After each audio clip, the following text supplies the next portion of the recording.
Subscribe to Man Told for more stories. Now let's begin this one. The bouquet slipped from my hand, shattered in a puddle of rain. And then, click, the cold bite of handcuffs locked around my wrist. That sting cut straight through my chest. Just minutes earlier, I thought I could fix everything. A simple card. 2 words, "I'm sorry." But at my front door, the one watching me being arrested was Emily, the woman I once believed was the safest place in my life. That night, the street lit up in red and blue, sirens tearing through the rain. Neighbors gathered across the road, umbrellas up, pointing, whispering. Didn't expect it to be him. I thought their family was perfect. I couldn't breathe. I wanted to explain, to scream, "This is a mistake." But my throat was locked tight. Like an invisible hand was choking me.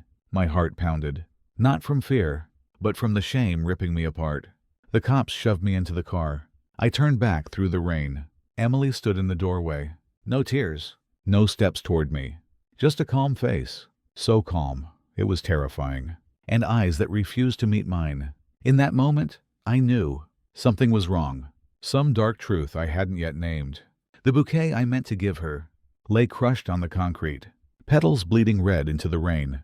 In my pocket, the card was soaked through. The words, "I'm sorry," blurred into nothing but a stain. That's when it hit me. That night, I wasn't the one who needed to apologize. I was the victim of a crime I never committed. The car pulled away. Through the fogged-up window, I saw my house, glowing in the rain. A place that once felt safe, now looked like a cage closing behind me. In my ears, the cuffs rattled with every bump in the road, like a funeral march. For 8 years of marriage, they say betrayal begins with a cold embrace or a stolen kiss. But for me, betrayal began with the cold click of handcuffs in the rain. And from that moment on, I was no longer Tony Carter, the husband, the father. I had become nothing more than a criminal in everyone's eyes. My name is Tony Carter, 38 years old.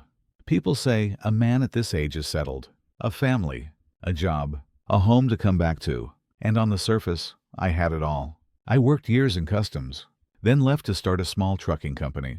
Not rich, but enough to stand tall, enough to feel proud that I was providing for my wife and my 7-year-old son. Every morning, I was the first to wake. I'd brew a cup of coffee for Emily, leave it by the window where the sunlight poured in. She once said that's her favorite place to sip. I'd pour milk for Ryan, and like clockwork, he'd run out, hair a mess, rubbing his eyes. "Dad, are we having pancakes today?" His laughter. That's what I believed would keep our home warm forever. Back then, evenings were the best part of our day. If I came home late, Emily still waited. A steaming pot of pasta on the table. She'd tease, "If you make me eat alone, I'll be mad for a whole week." Then laugh, eyes sparkling. I used to think this was the simple happiness every man dreams of. But things changed, not all at once. There wasn't a single day I could point to. It was more like a room where the light fades, little by little, until one day you realize you're sitting in the dark. Lately, when I got home, dinner was there, but cold. The chair beside me, empty. Emily no longer waited. No smile. No warmth. She sat in the living room, eyes glued to her phone, her brow tightening at the messages flashing in and out. I'd say hello. She'd nod. Nothing more. The coffee I left for her in the morning, many nights I'd find it untouched, cold. Like her distance from me. Growing, day by day, I began to feel lost in my own house. Some nights I sat alone in my study, lamp spilling light through the door, the TV murmuring in the living room. But no laughter anymore. I realized I was living with someone who felt more and more like a stranger. I always believed if I worked hard, brought money home, our family would be fine. I never thought, even as the provider, I could still lose my place in her heart. There were nights I came home late after closing a deal. Before, Emily would greet me at the door, arms around me saying, "If you made me wait 10 more minutes, I'd call the cops to find you." Now, the door opened to a cold stare, and one flat line. "Busy again, huh?" Not anger. More like a verdict. Read over and over. Ryan still ran to me, wrapped around my legs, talking a mile a minute. But before I could answer, Emily cut in. "Ryan, go take a shower. Your dad's tired." Just one sentence. But it built a wall between me and my own son. I sat there, forcing a smile, heart heavy. Another night at dinner, I tried to talk about Ryan's studies. Emily sighed, cut me off. Forget it. You wouldn't understand. I'll handle it. Her words dropped on the table like a knife. Ryan lowered his head, quietly spooning his rice. I stayed silent too, but inside, it felt like someone had just erased me from my own home. Last year, on my birthday, Emily still brought a cake, but not the kind she used to decorate herself. This time, it was store-bought. Generic letters on top, happy birthday. Ryan blew out the candles, cheering. I looked at my wife, waiting for her eyes, for warmth. But just as I cut the first slice, her phone buzzed. Emily glanced down and smiled. A smile I knew wasn't for me. I wanted to ask, but I was afraid her answer would end everything.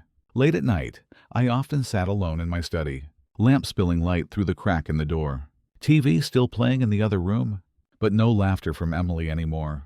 Many times, I thought of calling a friend to unload some of this weight, but then I'd think, a man complaining just sounds weak. I thought of telling my mom, but I couldn't bear to worry her.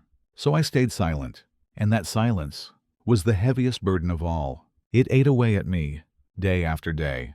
I felt like a shadow, inside the very house I built. One night, I stood in front of our wedding photo on the wall, Emily leaning on my shoulder. That radiant smile. I touched the worn wooden frame, and wondered, is that woman still here, or has she already disappeared, leaving only this cold emptiness in front of me? I kept telling myself, if I just tried harder, things would get better. But deep down, I knew the cracks were spreading, and one day, everything would collapse. It all began with a message. That night, Emily left her phone on the kitchen counter before heading to the shower. The screen lit up, one line clear as day. It's done. He'll never see it coming. I froze. The name saved in her contacts. Garage Mike. A name I'd never heard from her lips. My chest grew heavy. My heart hammered. My fingers shook, reaching for the phone. But I stopped. I was terrified, afraid that if I opened that message, everything would collapse. When Emily walked out, I pretended to pour water. She picked up the phone. One quick glance. Deleted the notification. No hesitation. No explanation. As if nothing had ever happened. That calmness, it chilled me to the bone. From that night, I started noticing Emily went out often. She said it was yoga. But when she came back, her coat reeked of a sharp, masculine cologne. I asked, was practice tough tonight?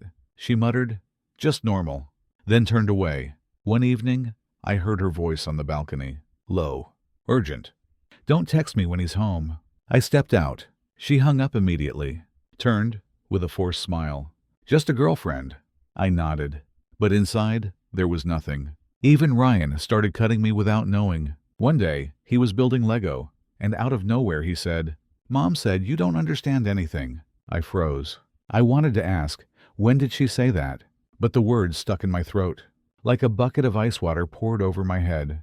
The distance kept growing. Emily skipped dinner more and more. I'd sit with Ryan, just the two of us, looking at her empty chair, forcing a smile, pretending it was fine. Then Ryan would ask, Dad, where's Mom? Why is she always gone? I'd answer with a weak laugh. She's busy, son. But inside, the truth screamed. She's in a world where I no longer exist. Then came the proof, sharp as a knife. In Emily's coat pocket, I found a receipt, a fancy restaurant. The date matched one of her yoga nights, and in bold letters, E. Carter +1. My fist clenched. Shame burned through me. When I asked, Emily only shrugged. You're too suspicious. A friend invited me. I pressed, voice tight. I saw the name. Who were you with? Her lips curled into a cold smile. What? You're digging through the trash now. You've really changed. I was speechless. What cut me wasn't the lie, but the contempt in her eyes. That night, I lay awake, asking myself, am I going insane? Seeing betrayal everywhere? Or have I already lost her for good? I didn't know the answer, but I felt it. Those messages, that receipt, they weren't just stealing my trust. They were about to steal my freedom. The next morning, I was getting Ryan ready for school. 2 officers knocked on the door. They wanted to talk about suspicious transactions linked to my company. I forced a smile. There must be some mistake. We only ship legal goods. But they handed me a file, page after page of massive transfers, all under my name, marked as payment for goods. I stared, dizzy. I had never seen those numbers before. Emily walked downstairs, robe tied around her. She stood there silent, then turned to the officers, her voice slow, steady. Honestly, I've noticed changes too. He's restless, irritable. I worry something's wrong. I spun around. Emily, what are you saying? You know better than anyone. I've done nothing wrong. She looked away. No words. Her silence crashed down like a hammer. I wasn't just under suspicion by the law. I was betrayed by the woman who once swore to trust me for life. The humiliation stripped me bare, in front of strangers. They asked me to come with them. I tried to explain, tried to stay calm. But every page, every number, another blow to my face. I knew I was being framed, but I had no proof. Days later, the nightmare hit full force. I had just picked up Ryan from school. That's when the police car pulled up. Lights flashing, sirens tearing the air. In front of dozens of parents and children, they read out a warrant for my arrest. Before I could react, my arms were wrenched back, the cold snap of cuffs on my wrists. Ryan screamed, "Dad, are you a bad guy?" That question echoed in my head, cut deeper than any sentence ever could. I felt the eyes of the parents, some whispering, "My God, so it's true," others pulling their kids away from me, like I was diseased. Rain drizzled down, mixing with sweat, with tears. I bowed my head, let them drag me off. The pride of a man shattered in front of his son. Through the police car window, I saw Ryan sobbing, thrashing in his teacher's arms, trying to run after me. The sight tore me apart. And then, through the crowd, I saw Emily, standing just a few steps away, umbrella in hand, face calm, too calm, no tears, no panic. Her eyes glanced at me, cold enough to freeze my blood. In that moment, I knew this wasn't just fake evidence. This was a trap, planned long ago, and the one who knew it best was her. That night, I didn't just lose my freedom. I lost the last piece of faith, that I still had a home. The fluorescent light in the cell flickered, casting my shadow long across the floor. I sat there, hands trembling, Ryan's question echoing in my head. "Dad, are you a bad guy?" One phone call. I dialed Emily. It rang, no answer. Called again. Busy line. I tried Jake, an old business partner. His voice cracked. "Tony, I'll see what I can do." That hesitation told me everything. In hard times, the line between a friend and just an acquaintance gets razor thin. In the interrogation room, Detective Harris flipped open a file. "Mr. Carter, this is your digital signature and the approval email for the shipment." I swallowed hard. "I didn't sign that. Someone's faking it." He raised an eyebrow. "But the phone used for authentication is under your name. And your wife? She says you've been unstable, sleepless." The words cut deep, not because they came from him, but because they came from her, the one who once swore she'd believe me no matter what. When they released me, I was handed a restraining order. The one who filed it, Emily Carter. It read, "Concern for my safety and the safety of our son." My chest collapsed under the weight. I hadn't just lost my freedom. I'd been stripped of my right to be a husband, to be a father. I stood frozen at my own front door, the place once filled with laughter, now marked forbidden. The police gave me minutes to collect my things. I stepped inside. On the fridge, Ryan's drawing. "Dad is my hero." I folded it carefully, hands shaking. 5 minutes left, the officer barked. And in that moment, I knew I was a stranger in my own home. The motel by the highway smelled of mold, damp curtains, an old AC rattling in the wall. I opened my laptop, tried my bank account. Message on the screen, password changed. Login history from a strange IP, miles away. I clenched my teeth. I checked the company email. Shipment approvals, all signed under my name. Each one stamped at the bottom, sent from iPhone. But my laptop was right in front of me. If it wasn't me, who was using an iPhone under my name? I tried the home security system. Black screen, log entry, admin disabled at 1827, user E. Carter. The night I was arrested, I sat there, paralyzed. In despair, I clung to one hope. Maybe Emily was being manipulated. Maybe she was caught in something she didn't understand. I told myself, she's Ryan's mother. She must be hurting too. That thought was the only thing keeping me from falling apart. Until my phone buzzed. A message from an unknown number. "Stop, Tony, or you'll lose even more." I called back. "Out of service." My palms slick with sweat. Someone was watching me. Every move. Then, an email from Jake. An attachment.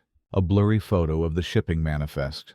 At the bottom, shipper proxy. E. Carter authorized. The room spun.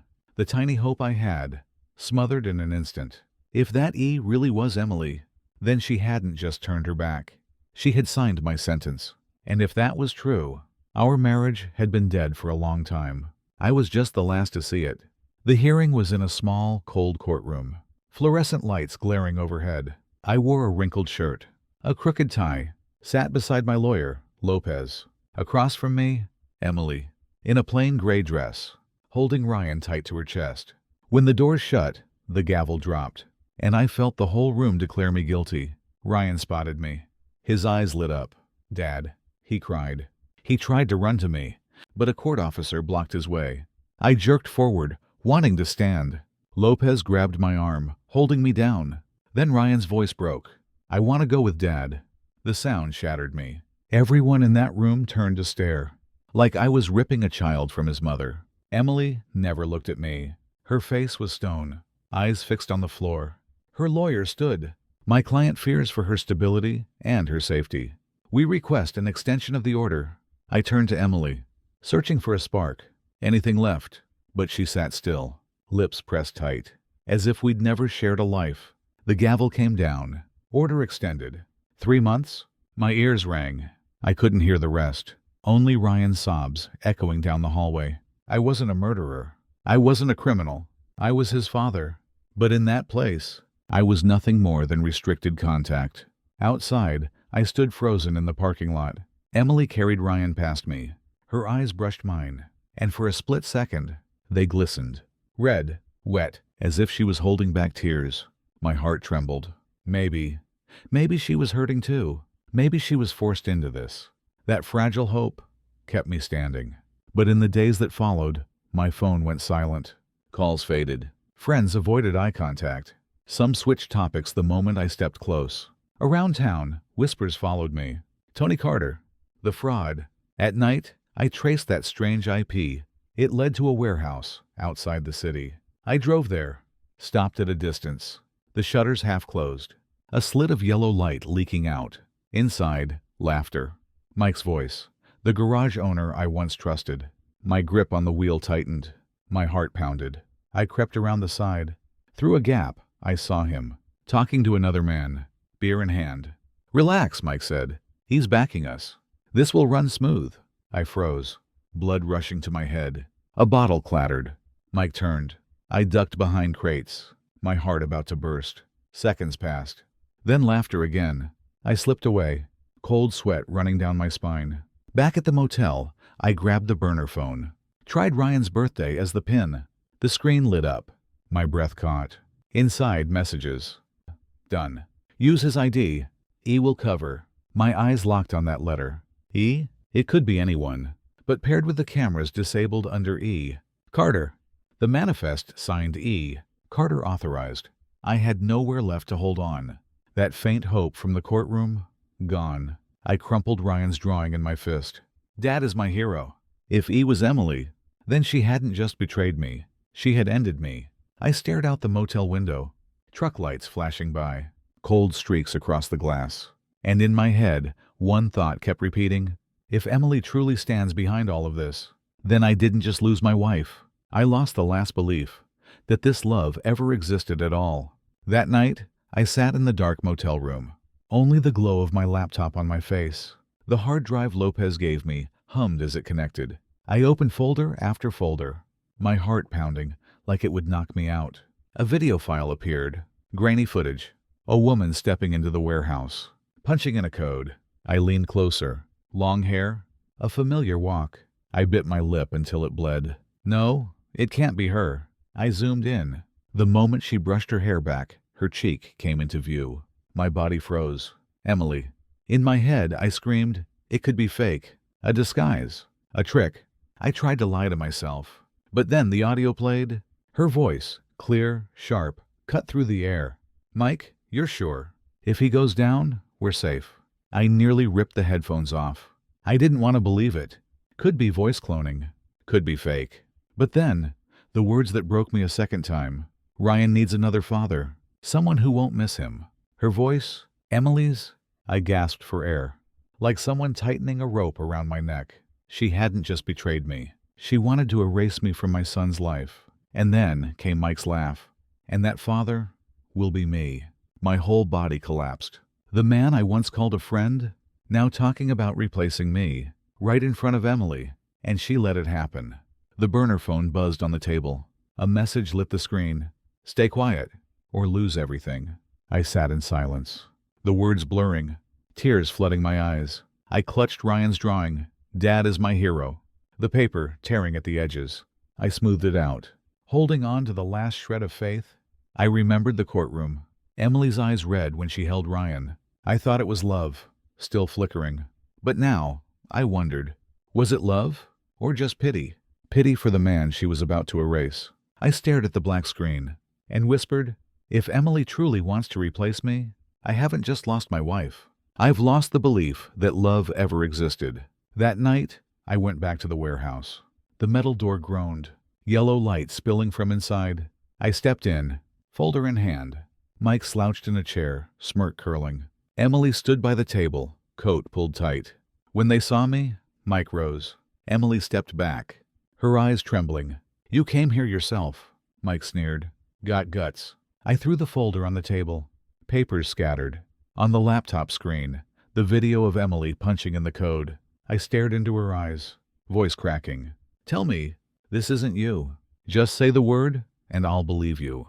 Emily pressed her lips tight, shook her head hard. "It's fake. You know what tech can do now. Anyone could." I hit play. The recording echoed through the room. "Ryan needs another father." Silence. Emily staggered, her hand clutching the table's edge. Mike burst out laughing, stepped forward. His heavy hand landed on her shoulder. "Stop the act, E. He knows everything now." Emily collapsed into the chair. "Head down. Tony, I didn't want this, but I'm tired. I need someone who can take care of me.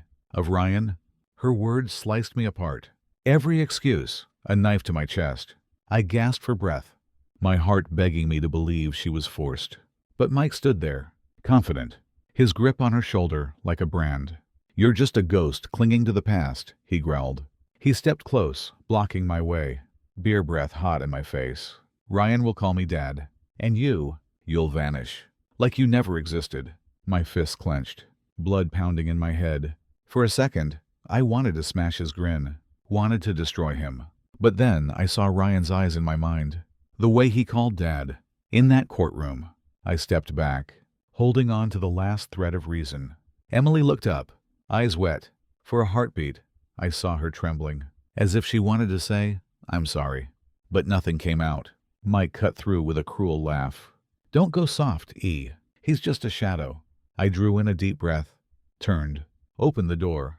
Rain hammered the roof, like nails in my skull. I didn't look back. Outside, the cold water slapped my face. I stood in the dark, shoulders heavy, and inside, my voice rose, cold. "Hard as steel. If they want to erase me from Ryan's life, they'll have to kill me first." The next morning, I walked into the courtroom, my chest heavy, like carrying stone. Emily was already there, hair tied back, her face cold. Unfamiliar. Behind her sat Mike, that faint smile on his lips. Lopez leaned close, whispering, "Be ready. They'll go hard at you as a bad father." And they did. Receipts for alcohol, nights I was away for work, even claims that Ryan once cried because I missed his school play. I wanted to jump up, to shout. That's a lie. I only missed once, when the car broke down. But Lopez pressed my shoulder. "Let me handle it." When our turn came, she played the warehouse video. Whispers exploded in the room. Emily bit her lip. Her eyes dropped. Her hand gripped the chair. But her lawyer shot back fast. "This could be edited. No digital verification." My fists clenched. Then Lopez dropped the second card. A witness. A security guard. He'd seen Emily enter the warehouse with Mike. Multiple times. The room shook. Emily's face went pale. And for a brief second, She looked at me, her eyes trembling, a mix of anger and regret. I almost believed she wanted to say something, but she turned away, hiding behind that frozen mask. During recess, I stepped into the hallway. Before I could breathe, Mike blocked my path. "You think one guard will save you?" he sneered. "Ryan won't remember any of this. He'll only remember who takes him to school, who's there every night, and that'll be me." My chest clenched at his words. At the sound of my son's name on his lips, I wanted to grab him by the throat, but Lopez pulled me back. "Don't. They want you to snap." In my head, the question tore at me.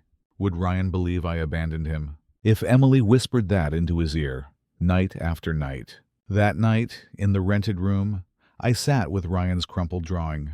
"Dad is my hero." The page was torn, wrinkled, but it was worth more than any piece of evidence.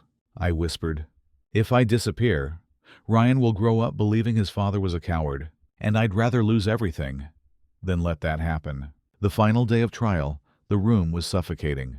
I sat on one side, Emily on the other, her hair in a tight bun, her face painted flawless, but her eyes sunken, hollow, like she hadn't slept in days. Behind her, Mike, arms folded, that smug smile. The arguments were fiercer than ever. Her side accused me of neglect, hinted I'd scared Ryan by losing my temper. I shot to my feet. "That's a lie." My voice cracked. The judge slammed the gavel. "Order. One more outburst, and you'll be removed."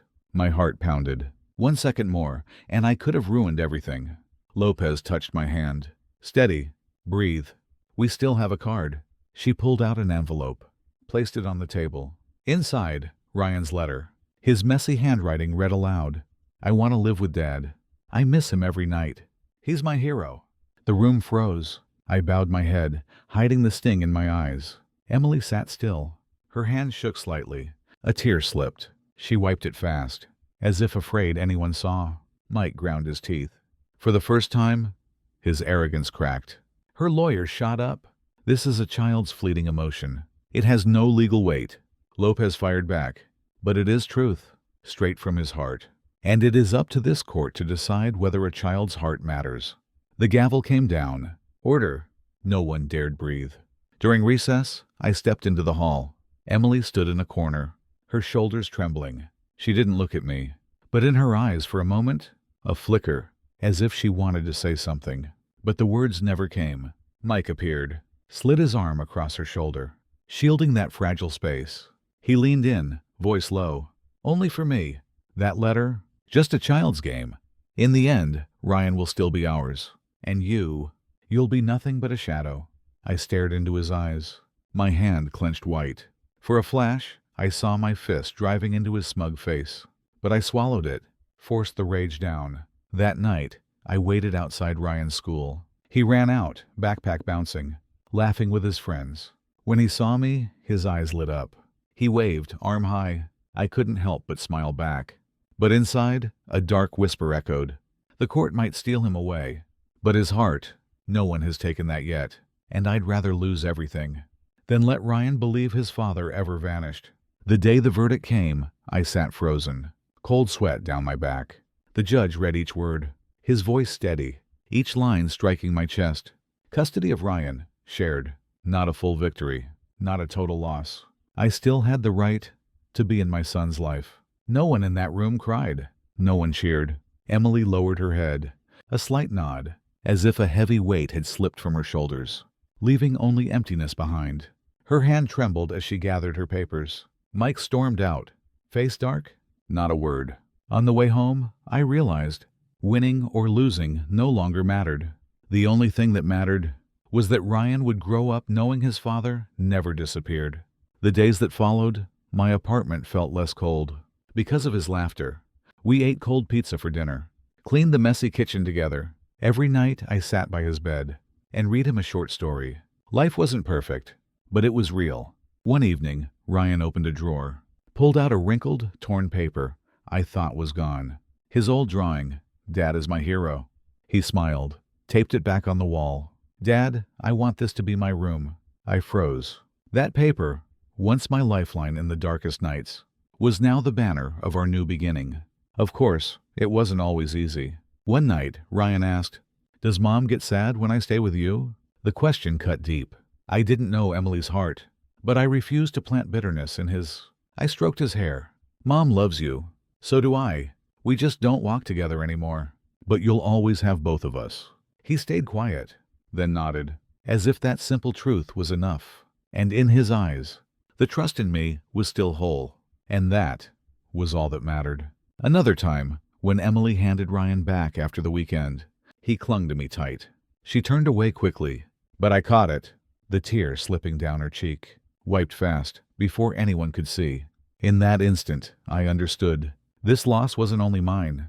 We were both learning how to carry it, and how to move on. Now, looking back, I no longer dream of a perfect family. I only hope Ryan grows up remembering that his father was there, that I fought, that I never abandoned him. And I believe that memory will outlast any verdict.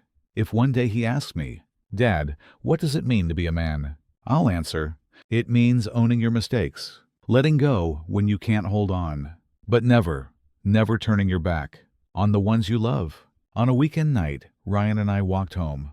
Two shadows, one tall, one small, stretching down an empty street, under the yellow glow of streetlights. And I knew the world may shake again one day, but as long as those two shadows walk side by side, I will never fall.